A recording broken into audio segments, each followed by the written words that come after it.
맹자 가르침. 김할아버지는 혼자 아침상을 준비한다. 자식들에게 몇 번이나 전화했지만 모두 바빠서 못 가요라는 답만 돌아왔다. 큰 집은 텅 비어 있었고 명절 음식은 혼자 먹기엔 너무 많았다. 같은 시각, 이 할아버지 집은 북적였다. 세 자녀 가족이 모두 모였다. 아버지, 저희가 모시고 갈게요. 서로 모시겠다고 난리였다. 손주들은 할아버지 곁에 붙어 있었다. 두 분 다 70대 중반, 건강도 비슷, 경제력도 비슷했다. 도대체 뭐가 달랐을까? 맹자는 말했다. 자식을 소유하려는 자는 자식을 잃고 자식을 존중하는 자는 자식을 얻는다. 버림받는 노년은 갑자기 오지 않는다. 젊을 때부터, 중년부터, 그리고 노년 초기부터 쌓인 잘못된 행동들이 결국 외로운 말년을 만든다. 오늘 맹자가 견고한 말년에 버림받게 만드는 세 가지 치명적 실수를 공개한다. 이 세 가지만 피해도 당신의 말년은 자식들의 사랑으로 가득할 것이다. 맹자가 본 버림받는 노년의 본질.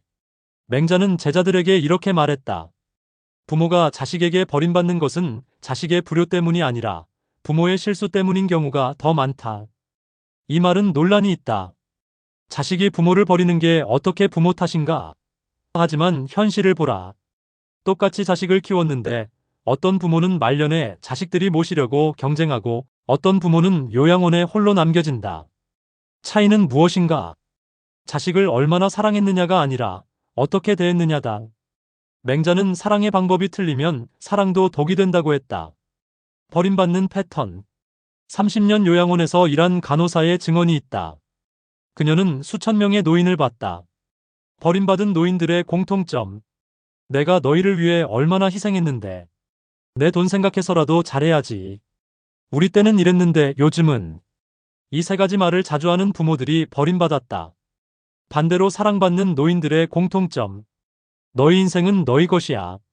내일은 내가 알아서 해. 너희 세대가 더 잘 안다. 이런 말을 하는 부모들은 자식들이 모시려고 했다. 첫 번째 실수, 희생을 무기로 쓴다. 맹자는 희생은 사랑의 증거가 아니라 부담의 시작이다라고 했다. 박할머니와 최할머니의 이야기를 보자. 박할머니의 경우 평생을 자식들을 위해 살았다. 자신은 헌 옷을 입으면서 아이들에게는 최고를 입혔다. 고생스러운 일도 마다하지 않았다. 결혼할 때 집을 사줬고 사업자금도 댔고 손주 육아도 전담했다. 그런데 자식들에게 항상 말했다. 내가 너 키우느라 얼마나 고생했는지 알아? 내가 없었으면 너 어떻게 됐을 줄 알아? 이렇게 해줬는데 이것도 못해주니? 자식들은 처음에는 미안해했다. 하지만 점점 짜증이 났다. 엄마의 희생이 비처럼 느껴졌다. 빚은 갚아도 끝이 없었다. 70대가 된 박할머니. 자식들은 명절에도 오지 않았다. 전화도 점점 뜸해졌다. 바빠서요라는 말만 들었다. 최할머니의 경우 그녀도 자식들을 위해 많이 희생했다. 하지만 그것을 무기로 쓰지 않았다. 엄마, 고생 많으셨죠? 아니야, 너희 키우는 게 나는 행복했어. 엄마 덕분에 제가 이렇게 됐어요. 내가 잘 돼서 엄마가 행복한 거지. 희생한 것은 박할머니와 같았다. 하지만 태도가 달랐다. 70대가 된 최할머니. 자식들이 주말마다 찾아왔다. 서로 모시겠다고 했다. 함께 있는 것이 즐거웠다. 부담이 아니었다. 희생의 독. 맹자는 희생을 말하는 순간 그것은 더 이상 사랑이 아니라 거래가 된다고 했다. 부모가 자식을 키우는 것은 당연한 일이다. 그것을 은혜로 요구하면 자식은 질식한다. 내가 너 키웠으니 너는 나를 모셔야 해. 이것은 거래다. 너를 키운 것은 내 기쁨이었어. 내가 행복하면 그것으로 충분해. 이것이 사랑이다. 희생을 무기로 쓰는 말들. 내가 너 키우느라 청춘을 다 바쳤어. 내가 이렇게까지 해줬는데. 은혜를 원수로 갚네. 너희 때문에 내 인생이 이 꼴이야. 내가 없었으면 너 어떻게 됐을 줄 알아? 이런 말은 칼이다. 한 번 할 때마다 자식의 마음에 상처를 낸다. 상처가 쌓이면 자식은 떠난다. 어떻게 바꿀 것인가? 첫째, 희생을 자랑하지 마라. 당신이 한 것은 부모로서 당연한 일이다. 둘째, 과거를 무기로 쓰지 마라. 내가 예전에 이렇게 해줬잖아는 금지어다. 셋째, 현재에 집중하라.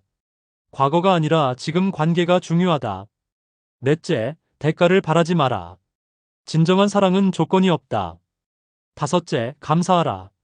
너희가 잘 자라줘서 고마워라고 말하라. 두 번째 실수, 돈으로 통제하려 한다. 맹자는 돈으로 사랑을 살 수 없고 돈으로 효도를 강요할 수 없다고 했다. 한할아버지와 장할아버지의 이야기다. 한할아버지의 경우 재산이 많았다. 수십억 원대 자산이 있었다. 그는 이것을 이용했다. 내 말 안 들으면 유산 없어. 누가 나를 가장 잘 모시나 보자. 그 사람한테 재산을 줄 거야. 유산 받고 싶으면 이렇게 해. 자식들은 처음에는 복종했다. 하지만 마음속으로는 분노했다. 아버지를 사랑해서가 아니라 돈 때문에 모시는 자신이 비참했다. 형제들끼리 경쟁하게 됐다. 누가 더 잘 보이나 서로 미워하기 시작했다. 한할아버지가 85세에 세상을 떠났다. 장례식 내내 자식들은 유산 이야기만 했다. 슬퍼하는 사람은 없었다. 돈 때문에 형제들이 법정 싸움까지 갔다. 장할아버지의 경우 재산은 적었다.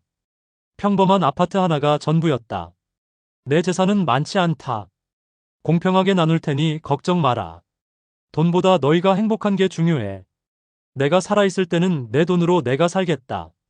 자식들은 유산을 기대하지 않았다. 대신 아버지 자체를 사랑했다. 돈 때문이 아니라 마음 때문에 찾아왔다. 장할아버지가 80세에 세상을 떠났다. 장례식에서 자식들은 진심으로 울었다. 재산을 나눌 때도 아버지 뜻대로라며 다투지 않았다. 돈의 독. 맹자는 돈으로 자식을 움직이려 하면 자식은 돈만 보고 부모는 보지 않는다고 했다. 재산이 많은 것이 문제가 아니다. 그것을 통제수단으로 쓰는 것이 문제다. 돈으로 통제하는 방법들. 내 말 들으면 용돈 줄게. 유산 받고 싶으면 이렇게 해. 누가 잘하나 보고 재산 분배하겠다. 내가 효도 안 하면 동생한테 다 줄 거야. 돈 때문이라도 나한테 잘해야지. 이런 말은 자식을 상인으로 만든다. 사랑이 아니라 거래관계가 된다. 어떻게 바꿀 것인가? 첫째, 재산을 무기로 쓰지 마라. 통제수단이 아니라 사랑의 표현이어야 한다. 둘째, 생전에 분명히 하라. 내가 죽으면 이렇게 나눌 것이라고 명확히 말하라. 셋째, 공평하게 하라. 편애는 형제 간 갈등을 만든다. 넷째, 독립적으로 살아라. 내 노후는 내가 책임진다. 이 태도가 존경받는다. 다섯째, 자식이 아니라 자신을 위해 돈을 써라. 내가 행복하게 쓰겠다고 말하라. 세 번째 실수, 과거에만 매달린다. 맹자는 과거는 추억이지 무기가 아니다라고 했다. 민할머니와 송할머니의 차이다. 민할머니의 경우 과거 이야기만 했다. 만날 때마다 똑같은 이야기를 반복했다. 내가 너 키울 때는 말이야. 우리 때는 이렇지 않았어. 요즘 젊은 것들은 버릇이 없어. 옛날에는 효도를 이렇게 했는데. 처음에는 들어줬다. 하지만 10번, 20번, 100번 같은 이야기를 들으니 지쳤다. 며느리에게도 끊임없이 비교했다. 우리 때는 이렇게 안 했어. 시어머니 모시는 게 원래 이래야지. 요즘 며느리들은 편하게만 살려고 해. 며느리는 스트레스를 받았다. 아들에게 불평했다. 엄마가 너무 과거 이야기만 하셔 방문 횟수가 줄었다. 송할머니의 경우 과거보다 현재에 관심이 많았다. 요즘 유행이 뭐야? 너희 세대는 어떻게 생각해? 나도 배우고 싶은데 가르쳐 줄래? 세상이 많이 변했구나. 신기해. 손주들과도 대화가 통했다. 최신 드라마 이야기도 하고 유튜브도 함께 봤다. 손주들이 할머니와 있는 걸 좋아했다. 며느리에게도 존중했다. 요즘은 이렇게 하는구나. 좋네. 내 방식대로 해. 너희가 더 잘 알아. 나도 배울 게 많아. 며느리가 시어머니를 좋아했다. 자주 찾아왔다. 과거 집착의 독. 맹자는 과거에 사는 사람은 현재를 잃고 미래도 잃는다고 했다. 같은 이야기 반복, 옛날 자랑, 젊은 세대의 비난, 과거 방식 강요. 이런 것들은 자식들을 지치게 만든다. 과거에 매달리는 신호들. 같은 이야기를 수십 번 반복한다. 우리 때는 이라는 말을 입에 달고 산다. 젊은 세대를 끊임없이 비난한다. 새로운 것을 배우기를 거부한다. 과거 방식을 고집한다. 변화를 받아들이지 못한다. 어떻게 바꿀 것인가?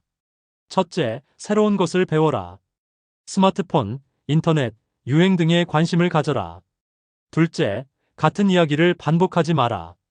새로운 경험을 하고 새로운 이야기를 만들어라. 셋째, 젊은 세대를 존중하라. 다르다고 틀린 것이 아니다. 넷째, 우리 때는이라는 말을 줄여라. 시대가 바뀌었다는 것을 인정하라. 다섯째, 유연해져라. 고집이 아니라 적응이 지혜다. 사랑받는 부모가 되는 법. 맹자는 자식에게 사랑받고 싶다면 먼저 자식을 사랑하라. 단, 올바른 방법으로라고 했다. 사랑받는 부모의 세 가지 원칙. 1. 희생 대신 존중을. 내가 이렇게 해줬으니 너도 이렇게 해야 해. X. 내 인생은 내 것이야. 네가 선택해오. 2. 통제 대신 독립을. 내 말 안 들으면 유산 없어. X. 내 노후는 내가 책임진다오. 3. 과거 대신 현재를. 우리 때는 안 그랬어. X. 요즘은 어떻게 하는지 가르쳐줘. 구체적 실천법. 맹자는 하루아침에 관계가 바뀌지 않는다. 하지만 오늘부터 바꾸면 반드시 바뀐다고 했다. 오늘부터 시작할 것. 희생 이야기 금지. 내가 너 키울 때 대신 너 덕분에 행복했어. 돈 이야기 금지. 유산 대신 너희가 행복하면 돼. 과거 이야기 줄이기. 한 달에 한 번만 과거 이야기. 나머지는 현재와 미래 이야기. 먼저 연락하되 부담 주지 않기. 바쁘면 안 와도 돼. 건강만 해. 자식의 선택 존중하기. 조언은 하되 강요는 하지 않기. 자립적으로 살기. 가능한 한 스스로 해결. 긍정적으로 말하기. 불평 대신 감사 표현. 변화의 신호. 3개월만 실천하면 변화가 보인다. 자식들의 전화가 늘어난다. 방문 횟수가 증가한다. 대화가 편해진다. 손주들이 할머니 할아버지를 찾는다. 며느리 사위가 편하게 대한다. 마지막 메시지. 맹자는 말년은 인생의 마지막 기회다. 관계를 바로잡을 마지막 기회다라고 했다. 지금이라도 늦지 않았다. 60대라면 20에서 30년이 남았다. 70대라도 10년에서 20년은 남았다. 80대라 해도 지금부터 바꾸면 남은 시간이 행복해진다. 3가지만 기억하라. 희생을 무기로 쓰지 마라. 돈으로 통제하지 마라. 과거에 매달리지 마라. 이것만 피해도 당신의 말년은 자식들의 사랑으로 가득 찰 것이다. 버림받는 노년은 선택이다. 오늘부터 다르게 선택하라. 오늘의 이야기는 여기까지입니다. 끝까지 들어주신 여러분께 진심으로 감사드립니다. 불편한 진실을 전했지만 이것이 여러분의 행복한 말년을 위한 것임을 이해해 주시기 바랍니다. 3가지만 기억하세요. 희생을 무기로 쓰지 말고, 돈으로 통제하지 말고, 과거에 매달리지 마세요. 이 영상이 도움이 되셨다면 부모님이나 노년을 준비하는 분들께 꼭 공유해 주세요. 저희 맹자인생학교는 앞으로도 여러분의 삶에 지혜의 빛이 되는 소중한 가르침을 전해드리겠습니다.